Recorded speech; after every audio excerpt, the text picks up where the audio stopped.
Senator, good to see you tonight. So what did you think of the Jeb Bush interview? Well, Megyn, it's great to be with you. It's always great to join you. You know, look, I'm a fan of Jeb Bush. I'll give him credit for candor and consistency. He is running based on his views. His views are different from that of an awful lot of Republican primary voters, but he's honest about it. And I think we're going to have a clear, straight-up debate about what's the right direction for the Republican Party to go and what's the right direction for the country to go. What about that? Because in looking at the records, most of the candidates have little nits that they can be hit with on, you know, position changes. You actually don't have many, and I'll say that because I've looked at your record pretty closely. And Jeb Bush doesn't, because he stands by, you know, even the most controversial things. Do you believe he deserves credit for that? Oh, I think it is important for someone to stand by what they believe. And you know, what I've tried to do in the Senate has been real simple. It's been tell the truth and do what I said I would do. If I'm with you, I'm really with you. And if I'm not with you, I'm really not with you. And I think people respect that. Obviously, we spent a lot of time on immigration and Common Core, which are the two big issues probably for him, as he acknowledges, with some in the GOP base. On the subject of immigration, which you've been passionate about yourself, what he said to me was, I pressed him, for example, on you know, when you were governor of Florida, you supported in-state tuition rates for the children of illegal immigrants. And he said, look, what are you going to do with a kid who happens to be here illegally thanks to his parents, who is valedictorian of his high school and can't go to college without that rate? You're going to say no? And the way he put it to me was, there's a point at which we are over the line. You have to show those kids some respect. What's your answer to that? Well, you know, there are an awful lot of candidates in the 2016 field who have supported amnesty or who have gone back and forth on the issue. My position has been consistent and clear. I think amnesty's wrong. But this isn't amnesty exactly. This is a different thing. It's a benefit for an illegal immigrant child, so it's maybe a little less controversial than amnesty, but it's still controversial.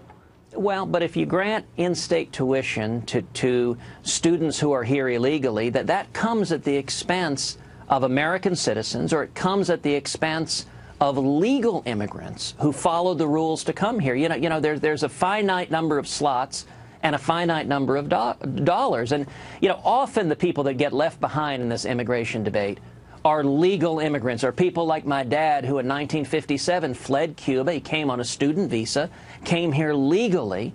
And I think most American people outside of Washington agree that we need to secure the borders, we need to stop illegal immigration, that amnesty's wrong. He says that too. But that amnesty's wrong. And this is where, you know, I disagree with the many 2016 candidates who have embraced a pathway to citizenship.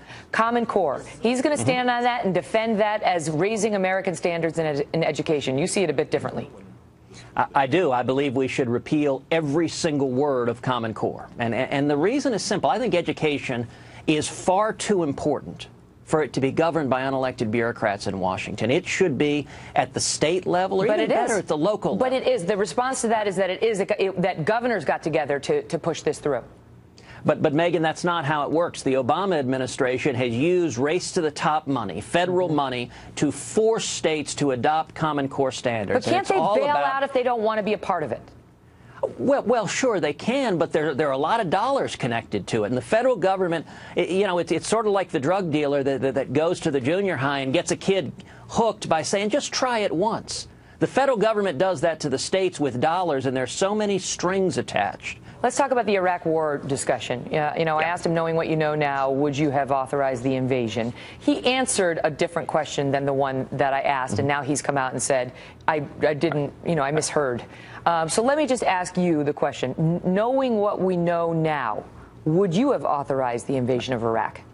Of course not. I mean, the entire predicate of the war against Iraq was the intelligence that showed they had weapons of mass destruction and that there was a real risk they might use them. Now, I would note there was a bipartisan consensus. Both Republicans and Democrats, looking at that intelligence, concluded it was a real threat. We now know that intelligence was false. And without that predicate, there's no way we would have gone to war with Iraq, and we know that now in hindsight. And I know, I mean, do you defend the decision to go in by President Bush at the time, given the information he was given? Well, listen, at the time I wasn't serving in the Senate, so I didn't see the classified briefings. I didn't see the intelligence. And so I don't want to second guess based on what I lack of complete information. You've said that before. You've said that before, that you don't want to do a hypothetical on because you didn't see the intel. But let me ask you this, because Governor Bush said something else that I thought would be controversial. Specifically, he said nation building is a good sentiment. I was asking whether he subscribes to his brother foreign policy, the Bush doctrine. And he said, Jeb Bush, nation building is a good sentiment. Exporting our values is a good sentiment. But the core of my foreign policy, he said, will be peace and security. You have said something very different about what you've called the Cruz doctrine. What is the difference? Well, to be fair, I don't claim to have any doctrines and certainly don't hope to. But, you know, I think foreign policy ought to be dictated by the vital national security interest of the United States. If and when military action is required, number one, we should be reluctant to use military power. America always has been. You know, it's worth noting the biggest country Reagan ever invaded was Grenada. But if and when we're required to use military force, it should be with a clearly defined objective. It should be with overwhelming force. And then we should get the heck out. It is not the job of our soldiers and sailors and airmen and Marines to transform foreign nations into democratic utopias. It is the job to hunt down and kill terrorists who want to murder Americans before they can carry out jihad. I want to ask you, you got hit by BuzzFeed recently, and Washington Post columnist Jennifer Rubin picked it up. She's not a liberal. For your attendance at committee meetings in the U.S. Senate, saying that you've missed too many, and suggesting that this has been a dereliction by you because you're not doing. Jennifer Rubin wrote, there comes a point at which the taxpayers are not getting their money's worth because you've missed 21 of 135 roll call votes this year. Wanted to give you the chance to respond. Well, look, it's not a surprise that the Washington Post is criticizing me. That's not the first time, and I promise you it won't be the last. What is the simple reality is anyone who is running for president, you have to be out campaigning in Iowa, New Hampshire, South Carolina. You got to be listening to the people. You got to be meeting the people, hearing their questions. That's the way our system works. It's a great system. That takes time. If you look at every senator who's ever run for president, consistently they end up having to miss a lot of committee meetings, a lot of votes, because to do the job responsibly of running for president, you need to look voters in the eyes and answer their questions. Here's my last question to you, because we're out of time. Speaking of looking people in the eyes and answer questions, there was a big dust-up between you and Mark Halperin this week. He asked you some ridiculous questions about your Cuban heritage and whether you would speak in Spanish. And basically, it seemed to many like he was trying to test your Cuban heritage. And then he came out and apologized because there was a dust-up.